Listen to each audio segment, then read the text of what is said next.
চলে এসেছি রাত 11টায় 3 বোন মিলে ফুচকা খেতে। লোভনীয় ফুচকার এত মজা ছিল, ইয়াম্মি মাশাআল্লাহ। আসসালামু আলাইকুম, নতুন ভিডিওতে সকলকে স্বাগতম। এলোমেলো দিনের একটা ছোট্ট ভিডিও।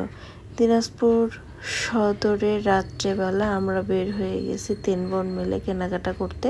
এখন বাজে রাত 8:20। এখন আমরা মাত্র বের হয়েছি বাসা থেকে, কারণ সকালেও বের হয়েছিলাম। এই ভিডিওতে আপনারা দেখে ফেলছেন।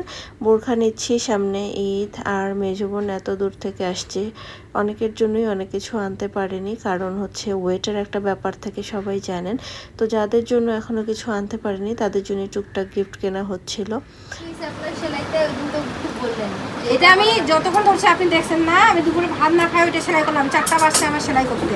এটা কুঞ্চি পাথর এতগুলো এগুলো কিনতে হলো, এগুলো ভাঙলে তো ভাঙাই না। আপুগুলো জামা কাপড়গুলো নষ্ট হয়ে যাচ্ছে, হাতুড়ি দিয়ে ভাঙলে হবে না। এগুলো পাথরগুলো শক্ত শক্ত। এটা বানাবো করবো, কিন্তু একটা জামা সর্বোচ্চ 3-4 মাস, কিন্তু বানাতে গেলে এত বেশি কনফিউজড হয়ে যাই আমরা। আর কি বলবো, আর কিছু বলারই নাই। মানে মনে হয় যে এই জামাই আখিরি জামা, এই জামারই সুন্দর হইতেই হবে। আর একবার যদি জামাটা ভালো না হয়, বাবারে বাবা, চেহারার আকৃতি থাকে না, চেহারা হয়ে যায় অন্যরকম ভয়ঙ্কর একটা অবস্থা। তারপর আমার ছোটটা ছিল আমার ক্যামেরাম্যান, তোকেই আমি শেখাচ্ছিলাম যে এইভাবে ভিডিও করবা। ও একটু তাড়াতাড়ি করে এইভাবে ফ্যাশনেবল ভিডিও করে। বললাম যে না, ধীরে সুস্থে, এটাই ওকে বলতেছিলাম। তো দুজন মিলে গল্প করতেছিলাম, ওইদিকে ও টেইলার্সের সাথে কথা বলতেছিল। এই তো তারপর আমরা চলে আসছি হচ্ছে আমাদের ওই যে দেখলেন আমরা যে খাইছি। এখন বাজে রাত 11টা। কেনাকাটা করতে করতে তারপর এখানে পরিচিত পাশের বাসার কাকুর সাথে দেখা আনছে। কাকু আসেন, খান, একসাথে খাই। বলছে না, খাবো না। এটাই ওনাকে বলতেছিলাম। এইখানে আমি আসলে কখনোই পানিপুরি ফুচকা খাই নাই। আমার ছোট বোন বললো এখানকার পানিপুরি ফুচকা নাকি অনেক মজা। খাওয়ার পরে বুঝলাম আসলেই অনেক মজা। আর অনেক রাত্রে আসছি তো, আর এটা একদম থানার পিছনেই। যারা দিনাজপুর সদরে, তারা যারা বাইরে থাকেন চেনেন না, তারা এখানে একবার মাস্ট আসবেন। অনেক মজা। এটা হলো থানার পিছনেই, যে খানা খাজানা জানাস কিচেন তার সাথেই লাগানো। তো ওদের সেল অনেক বেশি। এখানে দই ফুচকার টকটাও শেষ হয়ে গেছে। তো বললাম যে কী করবেন, বলছে আজকে আর করবো না, কালকে বানাবো।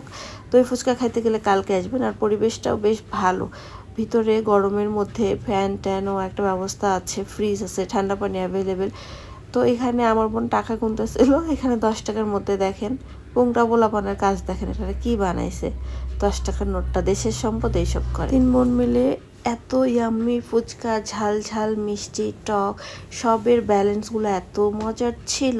আর ব্যালেন্সটা একদম ঠিক ছিল, এই জন্য ভালো লাগতেছিল। ফুচকা একদম খুব ঝাল, খুব মিষ্টি, খুব টক ভালো লাগে না। সব কিছু ব্যালেন্স হলে মজা লাগে। আর সত্যি অনেক বেশি মজা ছিল, সব কিছুই ব্যালেন্স ছিল। খেতে এত বেশি মজা লাগছে আমাদের। আমরা প্রথমে 2টা নিয়েছিলাম, পরে যে দেখেন আবার আরেকটা ছোটো ফুচকা অর্ডার করছি। পরে ফুচকাটা আমরা খাইছি। খেয়ে বাসায় আসছি। বাসায় আস্তে আস্তে আমাদের 11:30 মতো বেজে গেছে। আর এখানেই কাছে আমাদের বাসা তো, আর অনেক রাত হয়েছে। আর আমরা অটো পাচ্ছিলাম না, আর কারেন্ট চলে গেছিলো, মেঘ ডাকতেছিল। তো আমরা কোনোভাবে অটো না পাওয়ার করে ভয়ও পেয়ে গেছিলাম, যেহেতু অনেকদিন ধরে এখানে আসি না। বিজলি চমকাচ্ছে, এই যে বিজলি চমকাচ্ছে। আমরা 3 বোন হাঁটতে বেরিয়েছি। আর সাইকেলাররা আসতেছে, অনেকে দোকান বন্ধ করে বাড়ি ফিরতেছে। কোনো ব্যাপার না, আল্লাহর নাম নিয়ে হাঁটা শুরু করছে। এই যে দেখেন তাড়াতাড়ি করে হাঁটতেছে। আর আমি যদি তাড়াতাড়ি না হাঁটি, ওরা দুজন আরও দেরি করবে। এই জন্য আমি তাড়াতাড়ি হাঁটতেছি, ওরা দুজন আমার পিছে পিছে দৌড়ে আসতেছে। আমাকে বলতেছে যে আপু এত তাড়াতাড়ি যাইও না, আমি হাঁটতে পারি না। দেখেন ওরা দৌড়াচ্ছে লিটারেলি।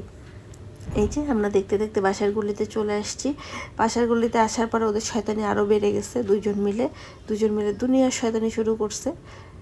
কেমন লাগলো ভিডিওটা অবশ্যই জানাবেন, বেশি বেশি লাইক কমেন্ট করবেন। দেখা হবে আপনাদের সাথে পরবর্তী ভিডিওতে। ততক্ষণ পর্যন্ত ভালো থাকবেন, সুস্থ থাকবেন, আর সুন্দর সুন্দর কমেন্ট করবেন। যদি পসিবল হয় ভিডিওটা শেয়ার করে দেবেন।